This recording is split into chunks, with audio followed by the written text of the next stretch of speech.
welcome, ladies and gentlemen, to another episode of the coveted Prejudice series.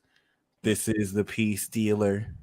Um, Actually, I wasn't going to mention this, but I'm going to mention this now. Shout out to those of you who've been waiting for this. If you look at the link below, I do have all 4 parts, 2 of which are on other channels. So the first part, the Sag and Gemini that we did, that's on Purnell's channel. Go check that out if you haven't watched that. That one was very fun. And then the next one we did was Cancer and Capricorn, I believe, on this channel. Then we did Leo. What? We did Leo and Aquarius on your channel. Leo and Aquarius. Okay, right. Then we did Pisces and Virgo on this channel, I believe. Okay. So now we're on Taurus and Scorpio, and then we're gonna do Aries and Libra. You guys vote for me.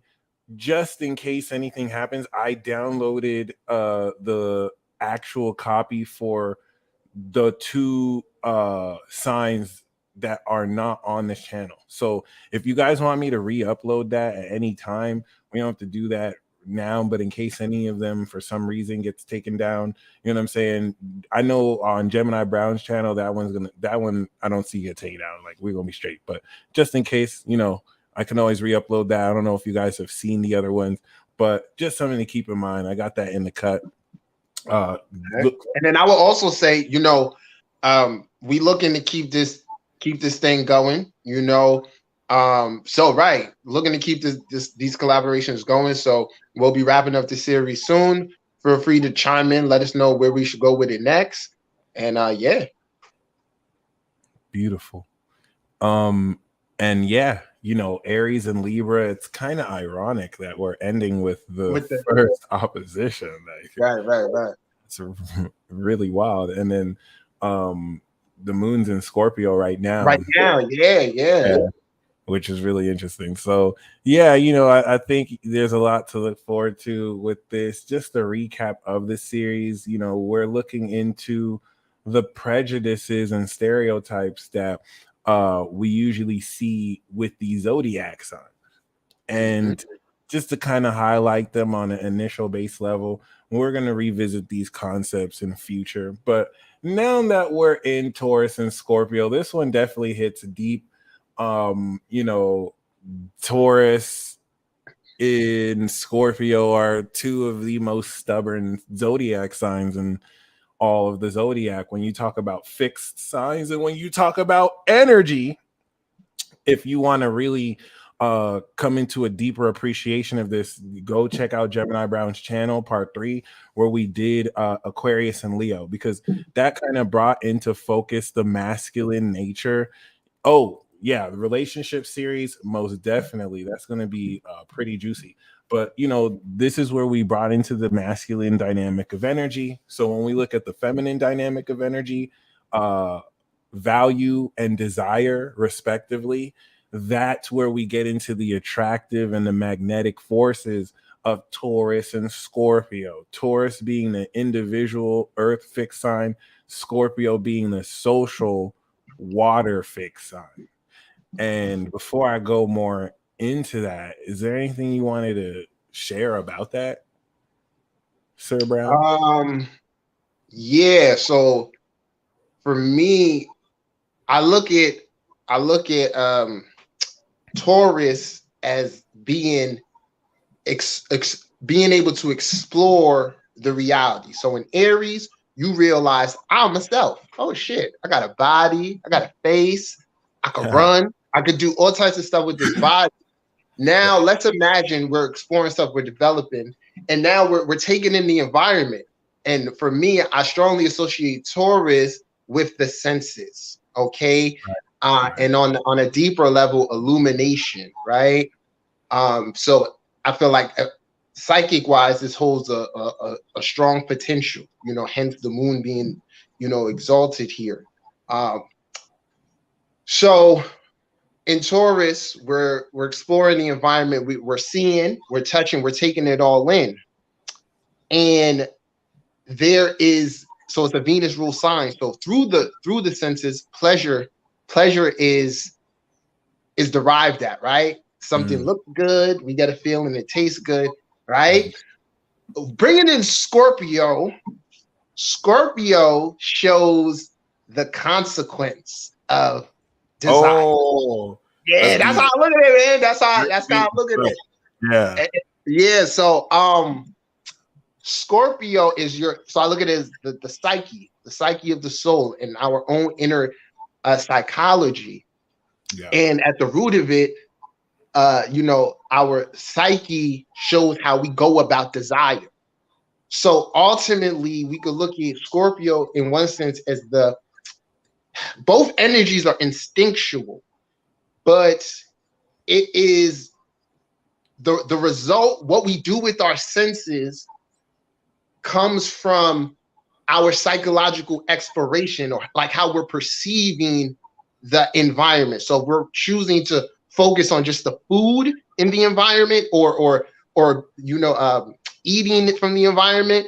Then we're going to seek out those things. Our psyche is going to develop ways for us to fulfill that desire. Okay, and within different psyches, some of us, there's a chance for obsession. So we can become obsessed with things of the senses or here in the world.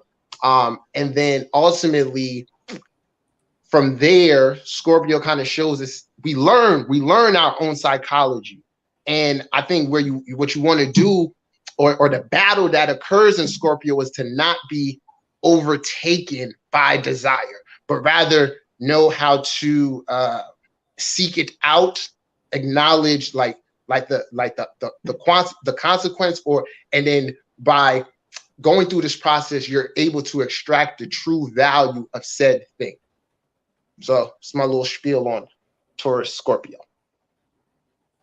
I like that you brought up the whole notion of obsession with Scorpio too, because it naturally brings that detachment of Aquarius, but then like that possession of Taurus, and it just literally takes it to the next level with this obsession, like wanting to die with or for someone's love. But one thing that Taurus and Scorpio first taught me off the jump, it's one of those realizations that astrology is just like, whoa, it taught me that prostitution, or just the whole notion of exchanging value for sex, is science. Like whatever else was built around that is in deviation to it, because you have Taurus, which is material goods, and you have Scorpio, which is sex. And it really blew my mind how Scorpio, being the complex intertwining of individual emotions, we know that Scorpio, before Pisces of collective feelings through the dream, right? Scorpio is social emotions, it's shared emotions. Well, we know that Cancer is your feelings and my feelings, right? And so Scorpio with social feelings, that's why it's complex. How do two emotional individual feelings come together? In order for me to get intimate or eighth house or Scorpio with you, I have to trust you.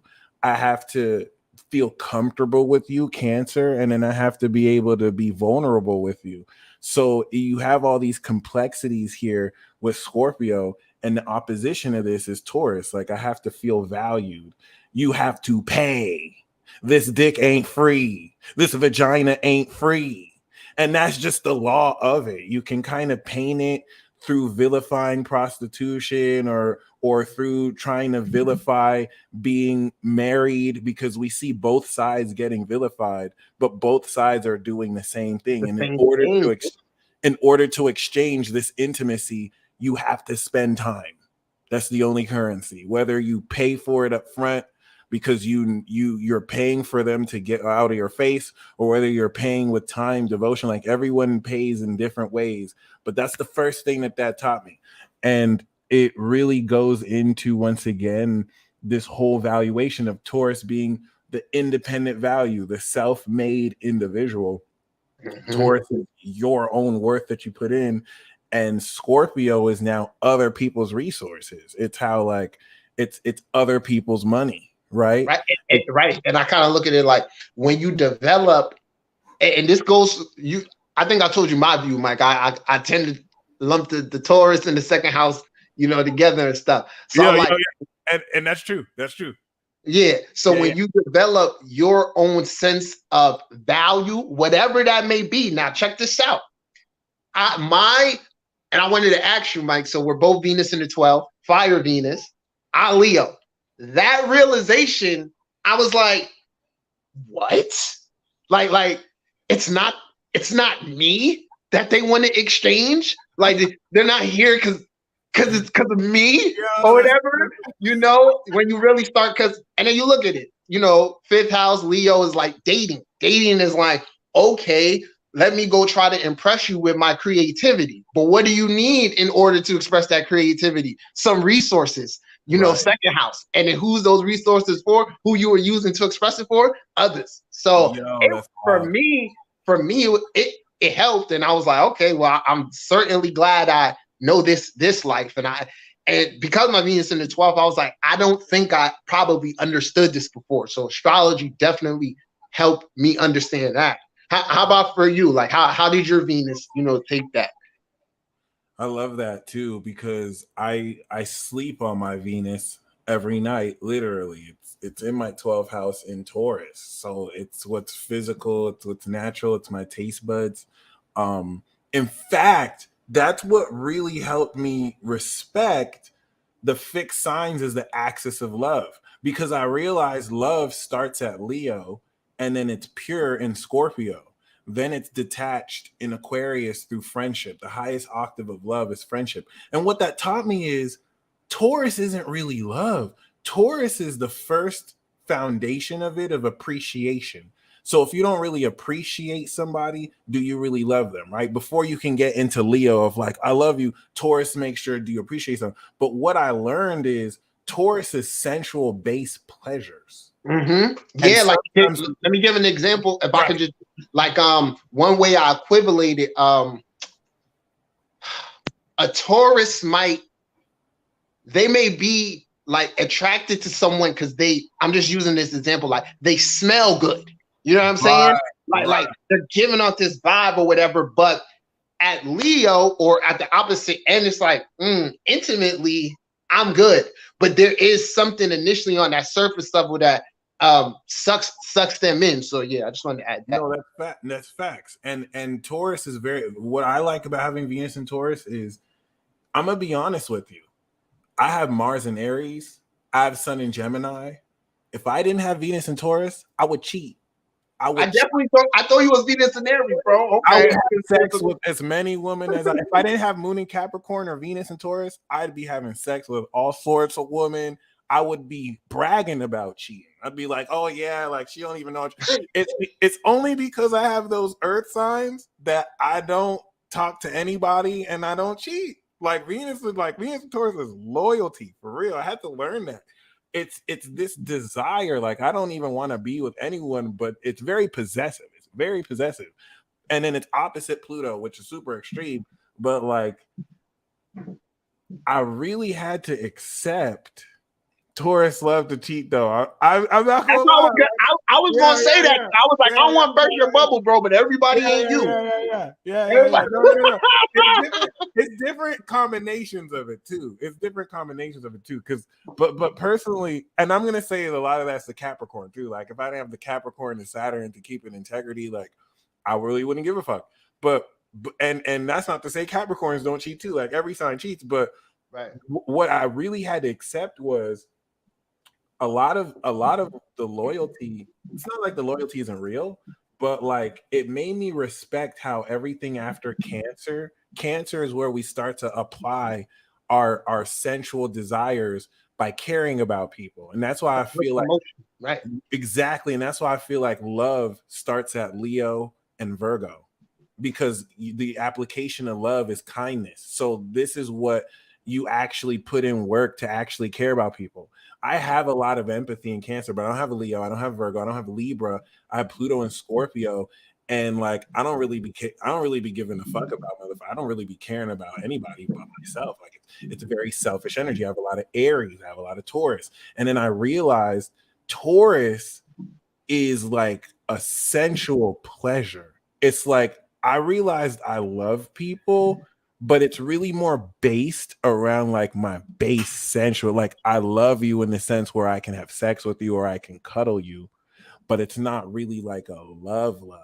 And that made me respect Taurus too. It's not to say that Taurus people are incapable of love, because everyone's different. But the way that I kind of use that energy, I realized that it in the positive, it's an appreciative energy, right? That is the foundation for love to be founded on something. Because if you don't have Taurus, your love is kind of fake. But I also realize it's like a base pleasure, opposite of Scorpio, that's like I will die for you, but it can also be obsessive in Scorpio. So I don't necessarily want to say that Taurus isn't love, but it made me appreciate more how that's more based on like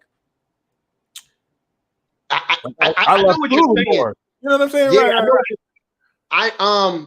Couple things. So my first love is a Gemini sun, an Aries moon, and a Scorpio rising, and then she has Taurus, Venus and Taurus in the seventh house. So my one thing that, and this was before I had the full knowledge of astrology, but she would say her chart. She would, people do that. She would be like, man, I don't know like what it is, but I just really like the idea of coming home to someone. The And, idea of love, and right? yeah, she was like, I really like the idea of coming home to someone. And I remember, being younger and not being able to relate. Like I don't really. Now I rather want someone to have fun with. I don't necessarily, younger, not thinking about like that. But so I think there's a maturity towards all Earth energy. And in Taurus, it is gonna be affected by the environmental values, the societal values, the family you come from, all of that. So I feel like Taurus will build a house around you to trap you in there. That's how we keep you comfortable. And I'm not gonna hate on Taurus. Taurus is essential, but it taught me so much about what love actually is and how much of it is displaced narcissism. It's almost as if like, do I love you, or do I just love that I can project all my ideas about you on you? It really helped me understand like what, because the other thing about Taurus and Aries and Gemini is we're individual. So we'll focus on you. We can love you one-on-one perfectly. Yeah. Like we'll pour everything into you. But then that's why people get weird when it's like we're different with different people, because like, and it made me appreciate more of that, like you said, maturity, and how like people, you're a more socially inclined Gemini and I'm a more individually inclined Gemini, I learned.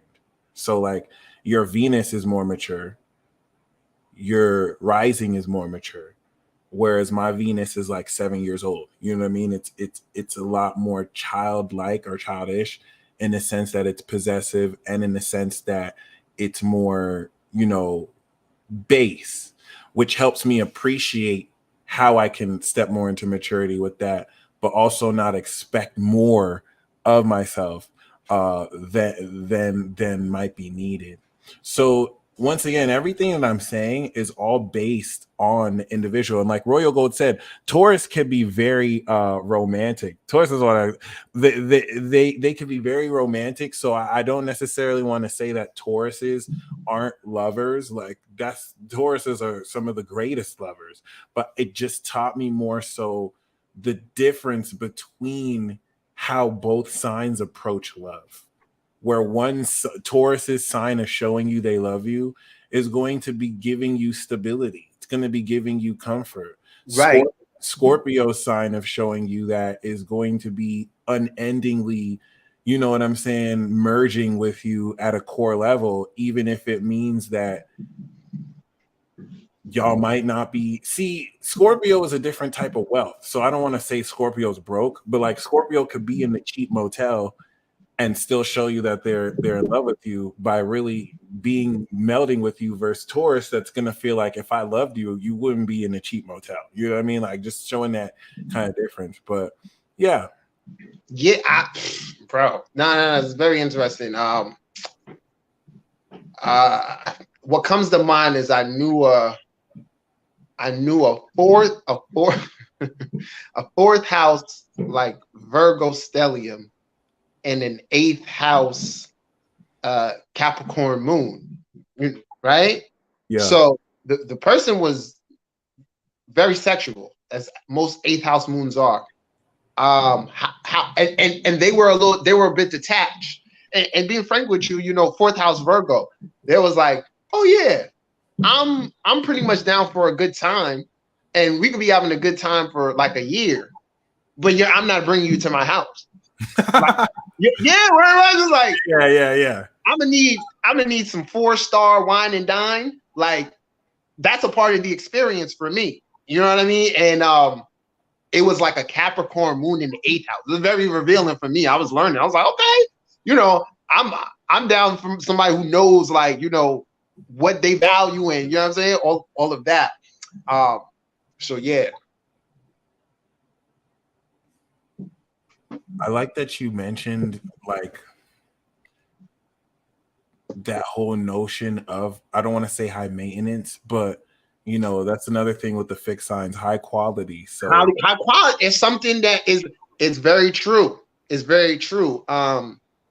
And I just want to say this next thing because you asked something earlier, and it's one of these not contradictory, but it just shows that you'll never really have it all. And you said like Aquarius is like the apex of friendship, right? Now we know Aquarius and Taurus square. I'll say this in a partnership sense, a very good quality, even if I guess they're even mature with it, but just at that base pleasure quality, Venus and Taurus in its natural position is a great partner, or even like, I can't say a better partner, but in a sense,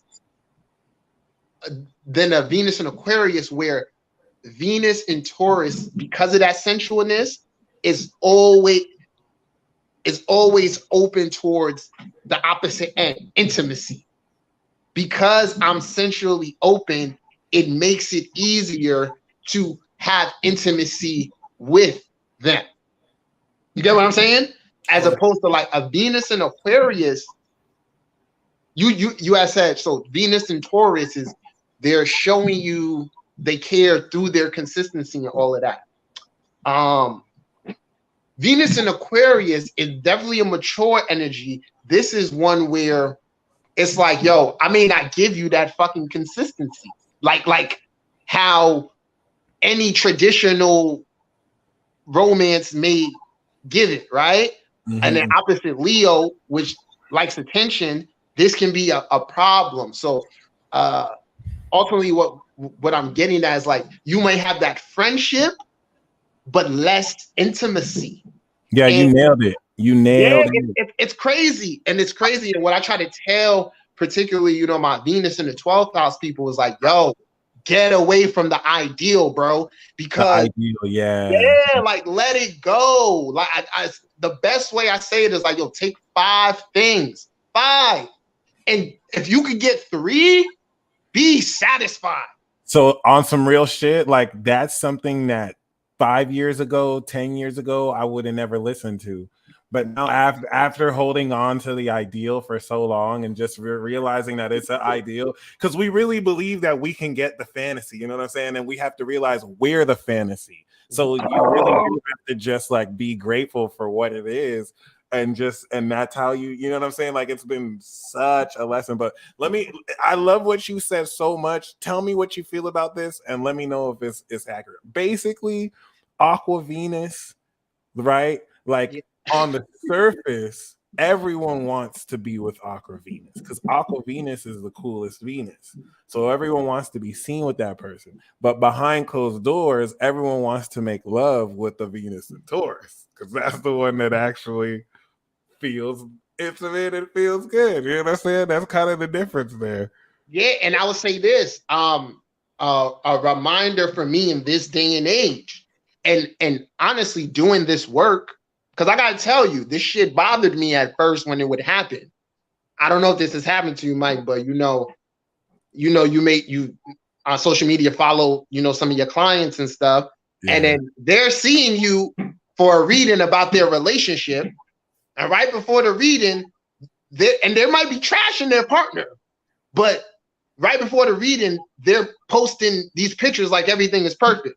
You know what I'm saying? Mm-hmm. So to your point, when I would go in and examine, like you said, Venus in Aquarius or 11th house or Uranus aspects are going to naturally cause a detachment behind the scenes. So what you'll find is that these people want that. They want the Leo, the external validation. But then behind that, it could be no warmth, right? It could actually be like detachment or like we just look good together type of thing. So yeah, I look at that like, especially, with the opposition between Leo and Aquarius. Yeah. Like Leo's like, like a Leo partnership or one where that energy is flowing is like romance is natural. You know what I'm saying? I'm talking about myself as a Venus and Leo. Like when I know someone is for me, I don't need to be. I'm just inspired by you. It's not that I'm creating anything for you, but your energy has inspired me, right, to be more creative. And that could be through anything. That could be by you just being you, or that could be through just hearing things now. Huh? Is she just hearing things now? Hey, bromance is no romance. Yeah, romance is natural. Yeah. She is like Raggy. Yo, I appreciate you bringing up Aquarius and Leo too, because it's very instrumental in understanding Taurus and Scorpio, because Taurus and Scorpio dynamics are super subtle. And if you don't see how Leo kind of like centers all of it with the Aquarius detachment, you really won't understand how Scorpio is finessing the entire zodiac with Taurus. But Taurus or Scorpio be playing the fall guy. I learned Taurus can have the whole palm. Taurus has everyone in the palm of their hands, and Scorpio too. But that subtlety is so dangerous. And that's what helped me really, respect the 8th house, because it took me a while to really understand that. Like, and it wasn't until I understood the 2nd house. The 2nd house is what you have. You know what I mean? The 2nd house is literally like everything. And that's what made me believe the 2nd house was the 5th house, is confidence, because the 5th house is the extension of your 2nd house relative to how confident you are about what you have, performing it or expressing it, or speculating with it. We know what's opposite the 5th house is the 11th that you perform to, right? So I usually had a question mark with the 8th house until I realized if the 2nd house is what's mine, then the 8th house is what's yours or what's ours. We know that the 2nd house is after the 1st of identity. Well, the 8th is after the 7th house, the results of partnership, where we now share bank accounts.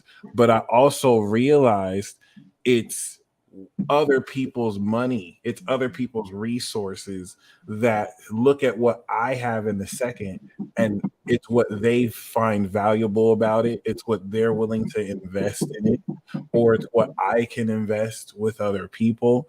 And it made me realize how much more complex Scorpio is as an energy. I feel like it inspired this. Let me know what you feel about this. Cancer is the secret, Scorpio is the mystery, and Pisces is the myth. It's like we don't fucking know what the fuck water is still. Like these motherfuckers is keeping a secret. So the mystery, say it again, the mystery, the secret, and the myth.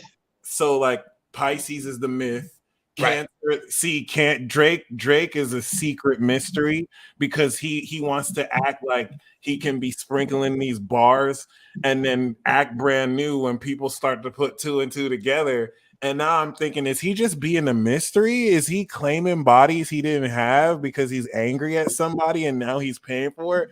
Or would he not say it if he didn't do it? It's a mystery. Scorpio ass motherfucker. Cancer Scorpio. The secret.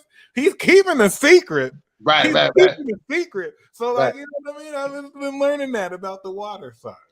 Yeah, no, I definitely I like that. I like that because the mythology aspect of Pisces is definitely range true. Yeah. I look at Pisces and the 12th house. That is energy one channels. So energy available to be grabbed from the ethers or the astrals. And then naturally those understandings come out through mythos. So we all have an unconscious tendency to make myths out of our reality. Oh, that's wild. That's yeah, for sure. Yeah, no, like yeah, no, you onto something for sure, bro. And then we do hallucinate our conscious reality.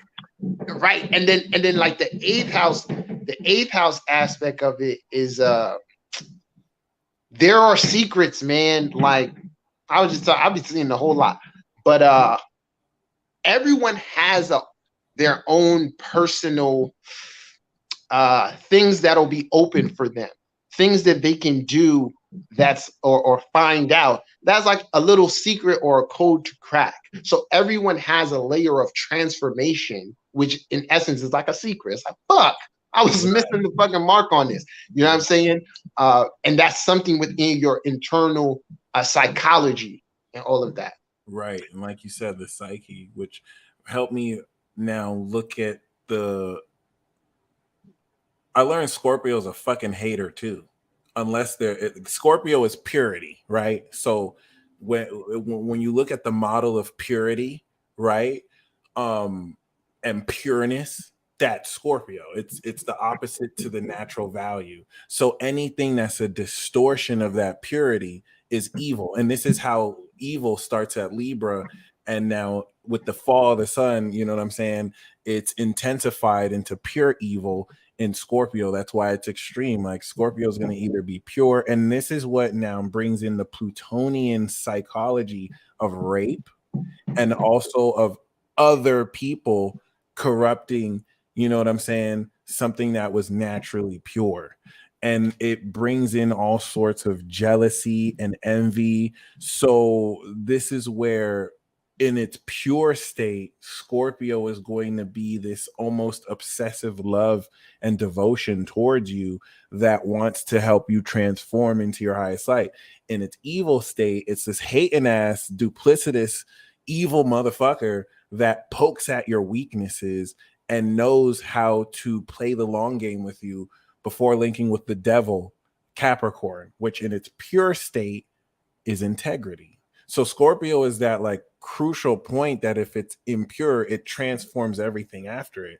And now Pisces is the nightmare, versus if Scorpio is pure, Pisces is the dream.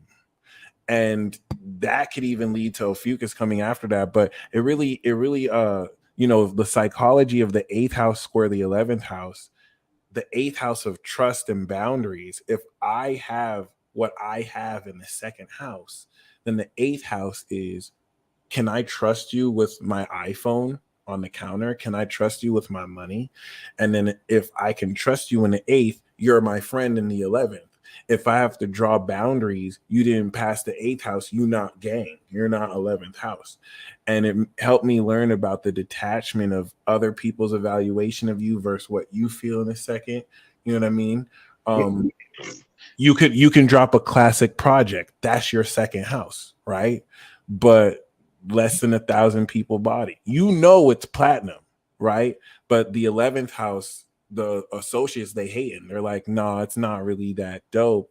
Does that take away from your 2nd house? You know it's golden versus someone who went diamond and their shit is basura. But because of whatever politics with the 8th house and people in relationships, that 11th house says it's worth more. And does that change anything about the 2nd house? Because there's the perceived value, 11th house versus the actual value, right? And what you do in the 5th. So the taught me a whole lot about psychology and how like Scorpio can be manipulative and try and manipulate you out of your worth of yourself. We see this with sexual manipulation, right? To control how you feel. But see, Taurus does the opposite of this too. Let's not demonize Scorpio. Taurus will be like, oh, if you don't give it up, I'm not going to pay for this, or you're not going to have this stability. So we see it on both sides, but the fixed signs teach you a whole lot about the psychology of value and how manipulative all these motherfuckers are too, when they don't get what the fuck they want. Okay. But yeah. Nah, that was great, Mike. I just want to add with the Pluto thing, I had this. What? Go ahead. No. I was just saying,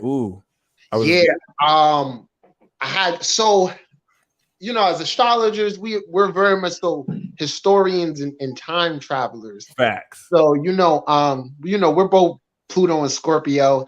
And as I grew, as I grew with my understanding of astrology, and then I was thinking about, okay, I was born on this day. What was the atmosphere around this time? You know, getting more of an understanding of like what the fuck Pluto transits do to the collective.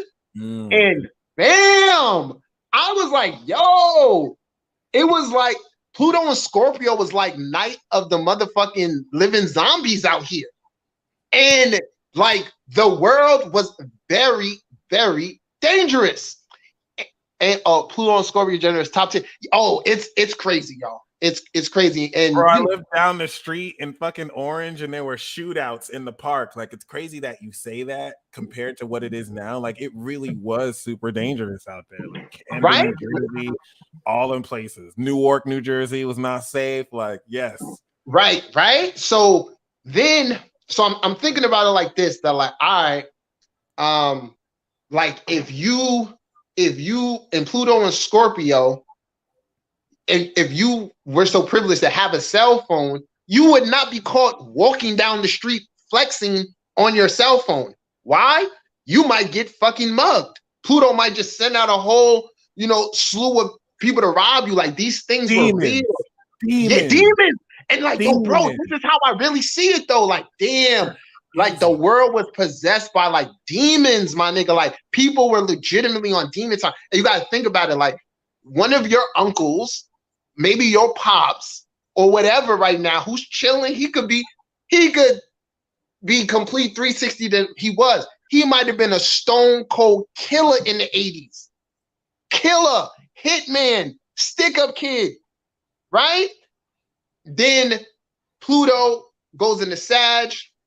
And you just, basically, I'm saying all this, we're talking about psychology. You want to think about how people's psychologies changed. And I use continue with the example of a cell phone, bro. Or just like things, material items with integrity, Pluto and Capricorn. One thing Pluto deals with that people don't really talk about is the mass production of things. Okay, so like extremes, this corresponds to Pluto because it's the collective psyche, right? So if the internet is developing, everyone is having a cell phone, right? And just think about it. You can leave, I don't know where everyone lives, but for the most part, the world is moving with a little bit more integrity in terms of like second house things, possessions. Like, someone is liable to lose a cell phone or even their wallet. I have a friend who's lost his wallet several times, and it's always been returned to him. You know what I'm saying? Yeah. I really feel, so making this all concise, Pluto deals with criminal activity. And in actuality, Pluto and Capricorn is really highlighted that the actual criminals, particularly at this time, have been government officials. Yep. And then also police officers. And the people, because we have more access towards material goods and the ability, to manifest differently, there's less criminal activity amongst others. Like others are able to actually work for their desires versus taking. Where Pluto is in Sag, there was a lot of people who may have been on the surface leading with, righteous intents, but secretly they had other motives, hence, preachers and all of that. So, yeah, when you really start fucking with Pluto, man, and looking at the psyche of and the fixed signs and all that, there's a lot to learn.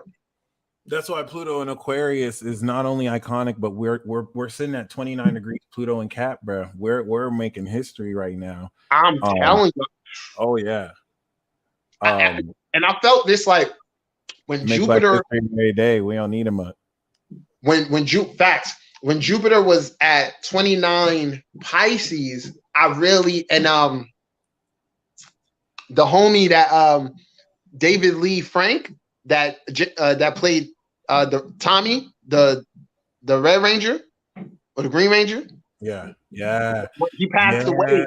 Yeah, that's so true. He passed away at 29, and I pulled up his chart, and he had a Jupiter trine Pluto. He had a Jupiter. I think he's Pluto in Libra, and he had like a Jupiter trine Pluto. And the way I was just taking it in, I was like, well, this dude definitely served his purpose. And then I also felt like that transit was like the completion for certain people who are working with a particular Jupiter Pluto cycle in general. No, I love how you said that too, because it's like him passing is like the end of that era and like signaling, you know what I mean? What's to come. Yeah, like it was a completion of a real cycle of wisdom and expansion and all of that. And then if you look at the dynamic of Taurus and Scorpio, you have Venus and Pluto. You just have Scorpio just being obsessed as fuck with Taurus and just completely jealous in every way because Taurus got the goods. Totally throwing mad shade, but like, yeah, you do have that element of that though, of a society that can be obsessed with an individual, with manipulating that individual, with tearing that individual down. And then of course, at the other end, you can have Scorpio, which is purity, that's, made jealous of or envied of by Taurus that has these physical material possessions, but Scorpio has this intangible wisdom that you can't really see.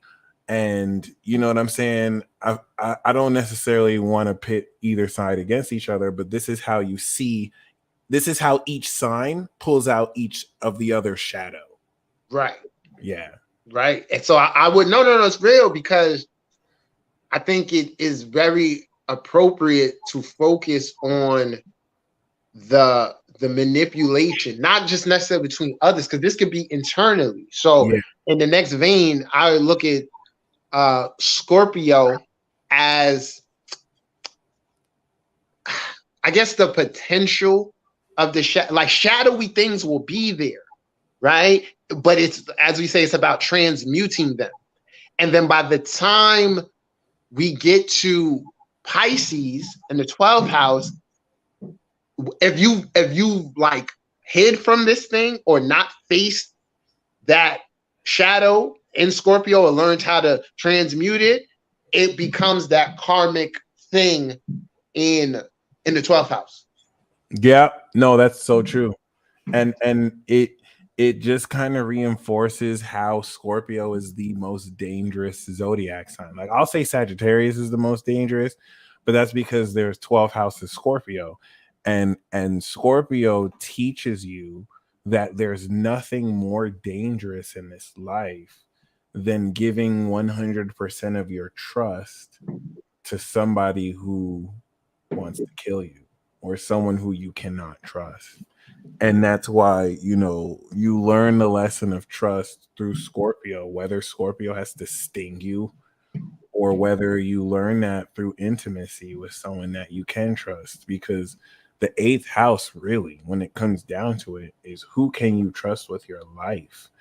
And people who compromise with the eighth house and draw boundaries with people they cannot fully trust with their life will always get those boundaries trampled over, because Scorpio is no nonsense. And this is why you come into more pathological or craziness in these signs. It's because these signs, Sag, Scorpio, they're more pure, they're more extreme, they compromise less. And it's very interesting to see this dynamic when I think the problem people have with Scorpios is they approach Scorpios like they're individuals. Taurus is an individual.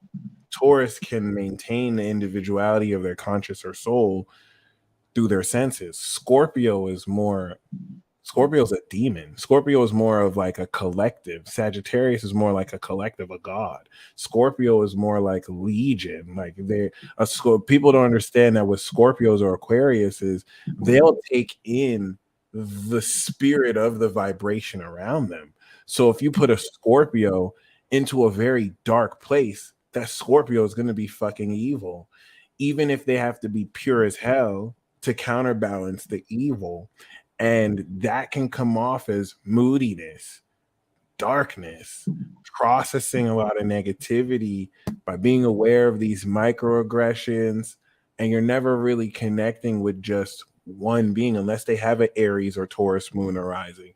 So it really helped me respect more the notion of how mysterious Scorpio is as an energy. Because I always feel like there's that, you know, beneath the iceberg, there's just so much more, you know, we don't understand. I can definitely admit, having a Mars in Aries and a Venus in Taurus, I kind of like how superficial it is. Like, I like hot and sexy women, or I like things that are hot and sexy. Like, I get how they say Gemini, Taurus, Aries, we're superficial, we're surface level. You know what I mean? Like, I can respect how a Scorpio can get with someone that's not conventionally beautiful because they really love them.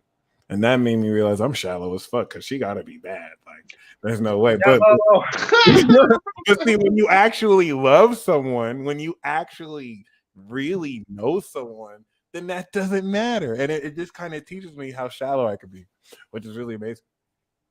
Yeah, man. You know, the way I go is like, I acknowledge both sides. And I feel like life has allowed me to have desires, fulfill those desires, and then sit with, you know, the result of the desires. And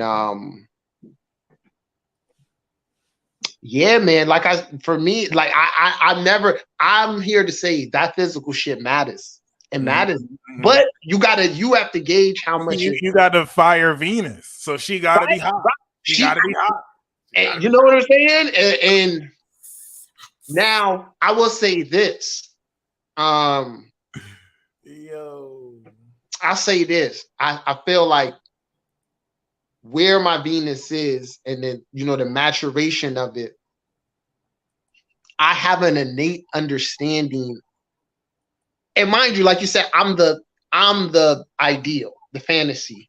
So how can I say it? I've learned that people, damn, how do I say it? Like, people don't necessarily want you to be like, make them insecure. Okay, so in another, take it out the 12th house and put it somewhere else. 9th house, first house.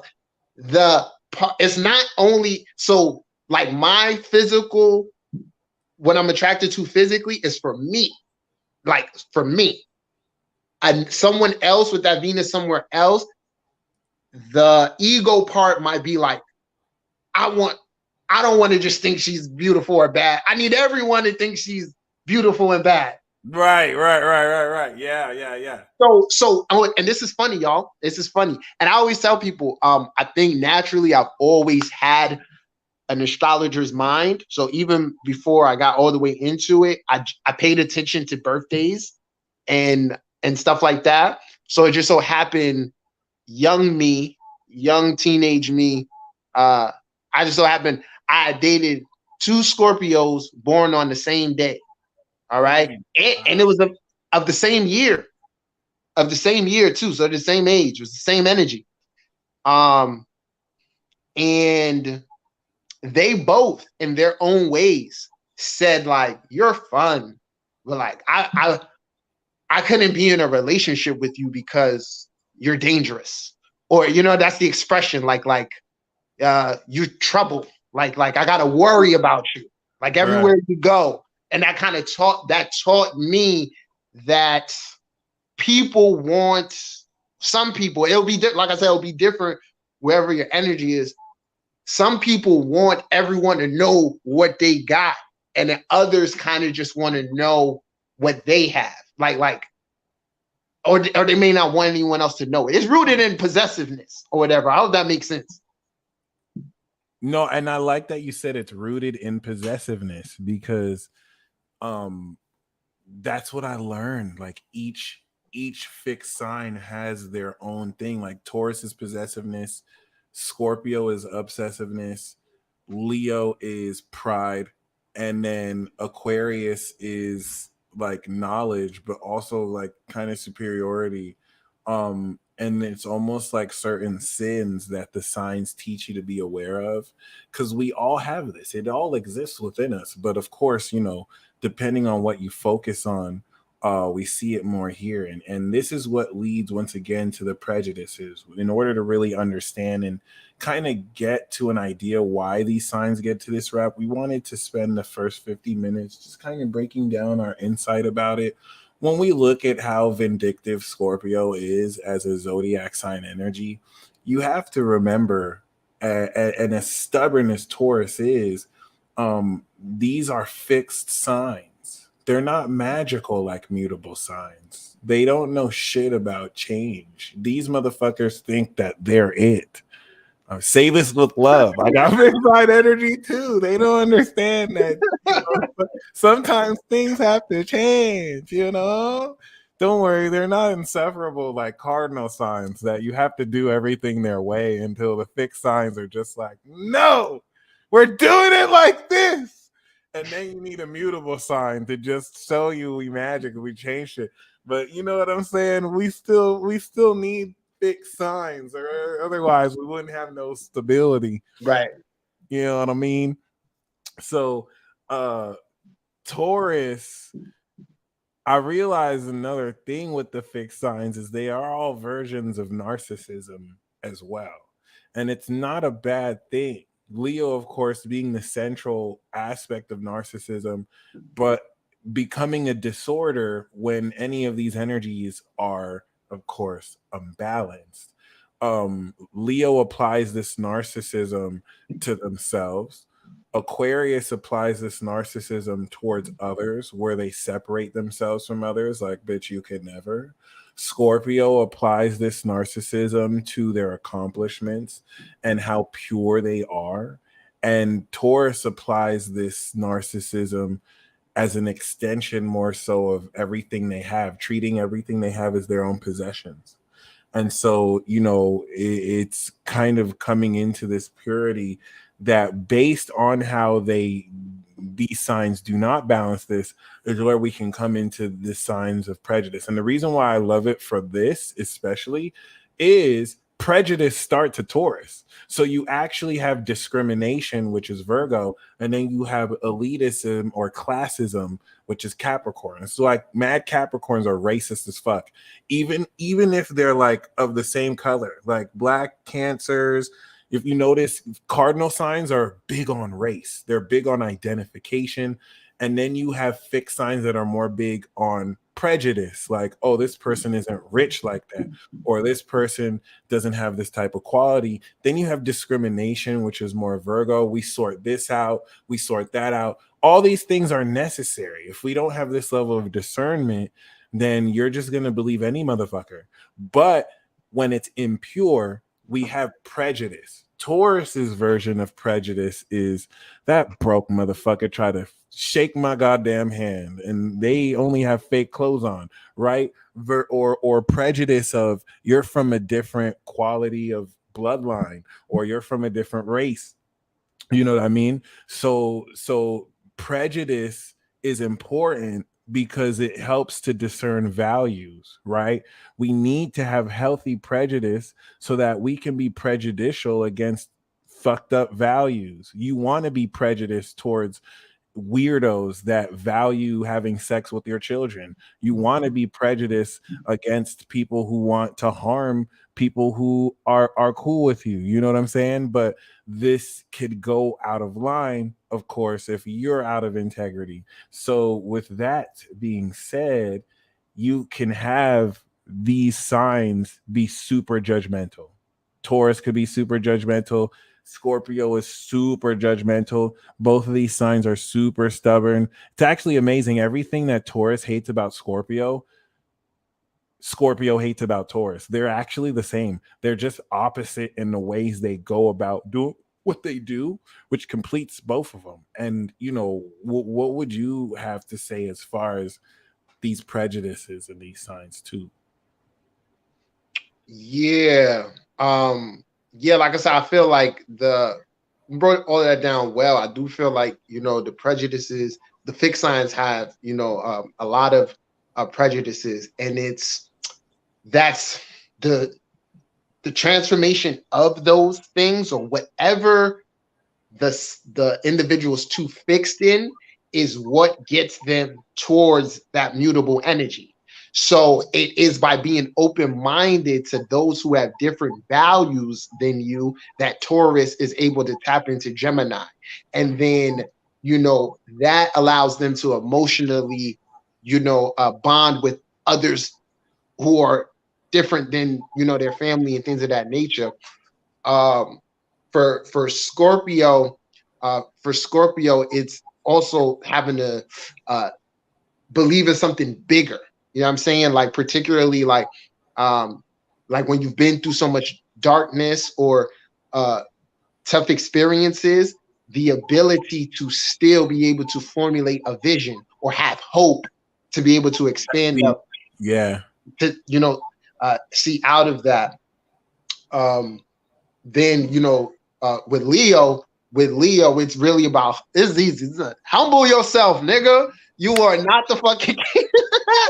you are not the king. You are not the king. You cool. You know what I'm saying? But everybody got this is what I love to say about Leo. Leo is the main character. Like everyone came to the movie to see Leo. They're fucking awesome. They hot. Like we all love Leo. Right. So the healthy Leo sees that and they're like, awesome. Like I'm the leader of this show. Let's share all the love. The Leo who doesn't learn their lesson gets a big head and they're like, everyone came just to see me. I'm the best motherfucker in this bitch. And so Leo's lesson is everyone walks out on Leo.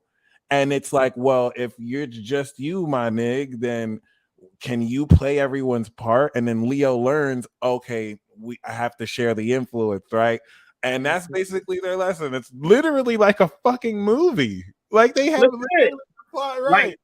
Right. Now it works in like almost in a reverse way, because I feel like the natural way in a movie is like the person recognizing their uniqueness, right? But then having to humble that in order. So like a movie will want you, like you don't know it. It's like, right. I don't think I'm great, but you know, Leo's like, bitch, right. I know I'm great. And we need them for that too. They have to be the motherfucker who does that. Right. So a great example, it kind of be like this. Like an example with teaching, right? Is like you don't necessarily get to teach what you want to teach. You teach what they need you to teach. You know what I'm saying? So it's like, especially if you're gonna teach something like middle school, you gotta be they may need you to hold down math, 6th grade math for the whole year. Real. That's so real. Yeah. That's crazy. So you know what I'm saying? Then then so then we have one more, right? Then Aquarius. Aquarius is about understanding that how can I say it? There is like things will be scientific or whatever, but that science has a creator. You know what I'm saying? That shit is bigger than what you think or what you theorize. You know what I'm saying? And it may not have a definite full fucking understanding. You know what I'm saying? So you got one part of the mystery kind of thing, how I look at it. So go ahead. No, barring that, I love the octave of that. Like you have the groundedness with Taurus, and then you have the warmth with Leo. Then Scorpio is the coldest, and then Aquarius is like beyond cold. It's like no warmth. No warmth, the opposite. Yeah. Right. Yeah, it's very interesting. And one thing I really loved seeing with this opposition in doing the Midheaven podcast, my partner Candace and her husband are Scorpio and Taurus, and seeing the opposition was so amazing because like they would be at odds about a lot of things. And of course, Candace was a Scorpio. She would take more of a psychic approach, right, with astrology or with her cards. And then of course her husband would take a more logical approach. You know what I'm saying? Grounding things into reality. And sometimes that would be needed. Like he would just kind of break things down sensibly. Sometimes her perspective would be needed. She just breaks things down psychically, and it works really well together. But then you also see how it kind of like, you know what I'm saying? Like one person's being too logical, the other person's being too psychic, and you know, sometimes there's that perpetual war. Like one person's always right too, or not. So, bro, you know how long I spent trying to, and mind you, I found the good in oppositions. It's just also acknowledging like this is not easy, sir. Like it can be fulfilling, but it's not necessarily easy. It's not easy. It's very challenging, but you can see how they need each other, though. You can see how they need and how it completes. It's beautiful. It's very interesting. Word. And that's what I realized. Okay, so Sagittarius. And I'll say this. I'll add this. I recognize as a Virgo rising the value in Aries, and like how that can trigger a transformation in Virgo. Oh, that's yes, bro. Like I just fucks like Aries don't overthink. Aries, let's do this shit. You know what I'm saying? And the good thing with the Virgo is like if you leave it to Virgo, it'll always be cautious. You know what I'm saying? But at times you need to be impulsive, and having that Aries on point, you know what I'm saying? Yeah. Or having the Aries around, I've seen like really helps. And then on the Gemini tip, I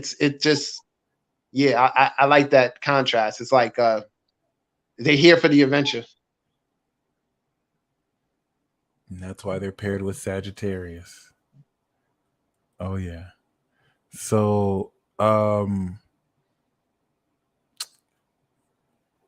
gonna play a beat real quick. And we'll just kind of go back and forth on our prejudices. We can keep it 8. We'll go in 8 bars at a time. How about that? 4 bars. 4 bars or 8 bars? 4 seems natural, but give or take, let's just give it a range. You know what I'm saying? And you can. We'll do 4. Okay. We'll do 4. Yeah, we'll do 4. Okay. All right, y'all. Basically, what you're gonna see right now is a back and forth between Taurus and Scorpio. We're taking our differences on wax. So I have a few things I want to say to Scorpio, and Scorpio is gonna tell it to me through, you know what I'm saying? So let's go. Yeah. Representing Lord Taurus, you know what I'm saying? We've been opposite for a while, you know. I just wanted to settle some things. I had a few questions too. So, without further ado, yeah. Oh, yeah. Is it my go, bro? What's up, Scorpio? Okay. I had to let you know, DiGiorno, deliver it straight to your door. You're trying to front, but Taurus is never poor. I had to let you know what's in store. I had to wonder why you was hating, getting your stinger real straight. To me, it's just a little frustrating. Okay. I can't hear the beat, so I'ma just rap. You can't hear the beat? Nah. Really? Nah. You can't hear it? Oh shit. That's crazy. I thought I was Nah. Is up loud? Hold on.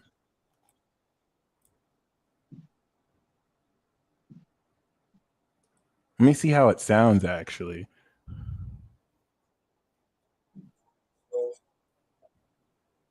Oh wow, there's no beat playing. That's crazy.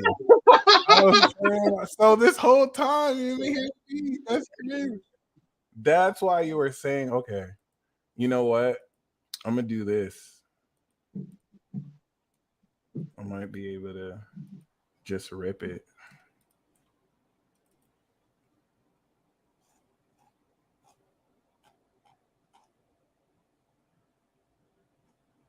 Just rip it. Yeah, I'm just gonna bring it on here actually, see if I could do that.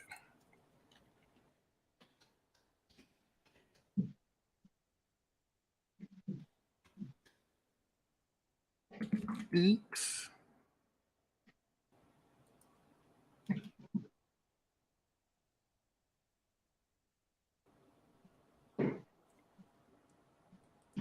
Yeah, and I'm just responding to a comment. Wait, I don't want to close this. Someone said Virgo will be unstoppable without the Mercury. Can you hear that? Yeah, I can hear that. You can hear that. Okay, cool. Hold on, real quick. I was just saying that, like, going back to the Leo Virgo type of thing. With Virgo, Leo's behind it. It's in the 12. So Virgo needs limits. They could have they could or they could not have a lot of inner confidence, but that cautiousness within themselves or that nervous energy is what helps them pay attention to the details, or that natural insecurity. Right. So I just wanted to say that. Yeah. The analysis, it helped me appreciate what they gain in sensitivity comes with the magic of analysis and whatnot. But fuck it.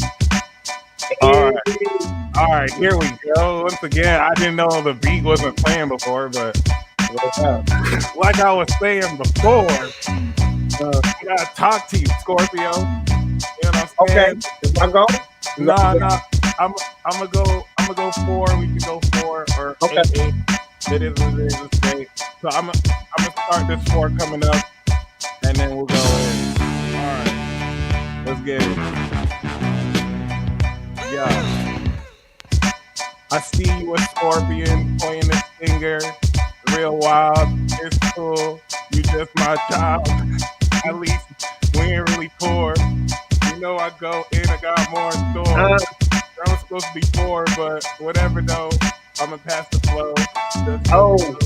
I'm gonna never go. They call me Pluto. Nigga, I be up late. Taurus is a fat hoe. Eating custard. I don't give a fucking damn. Underworld boss, I'm the man. Other cats whack, they straight face. Funkin' up Pluto, that's great.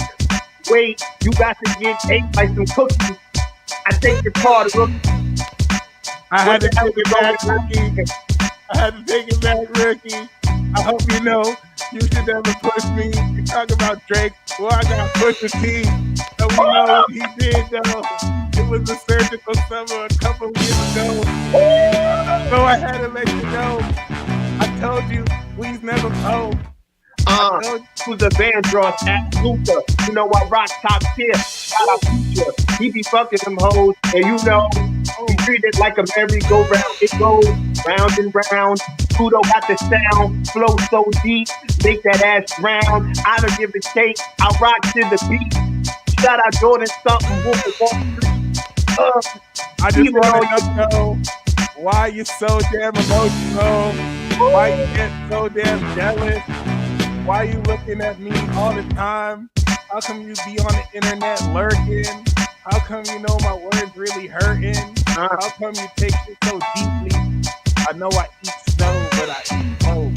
I'm a stalker, yeah, I be lurking. I see you 2 a.m. when you working. Catch me out your window, you know. Pluto stuff that ass like a bimbo. You know, hey. You know I rep Venus, so if they mess with me, then they tricking. But you know me, I'm never simping. It is what it is. Keep my diction. Scorpio, it is what it is. That was the opposition with the shit, and we got it in. Hey, shout out fucking Alchemist. Shout out to Alchemist, yo. Word up. It is what it is, man. It is what it is. Now that was hard. I had to bring that up. You know what I'm saying? Word up. But yeah, yo, that was our coverage of this opposition here. And yeah, no, I think we as appropriate, we went deep on this one. I like this examination. Yeah. We made sure to touch, and of course, leave the mystery, because there's still so much we could say about Scorpio alone, but Scorpio is what's mine is what's yours. That's Taurus and Scorpio.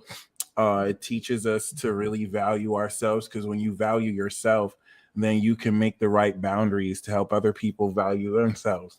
And these are two zodiac signs that attract the most energy vampires, so it's called love, MF. I love that.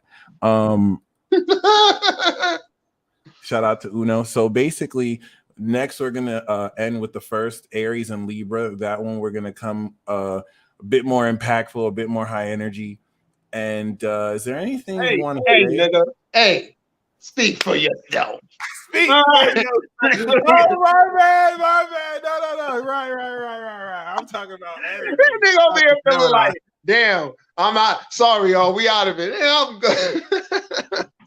We literally, before we started this live, we were talking about that too. Like, okay, I don't have the energy. You got the energy, and I'm talking about. My bad. Let me speak for myself here. But yeah, so is there anything you want to say in conclusion?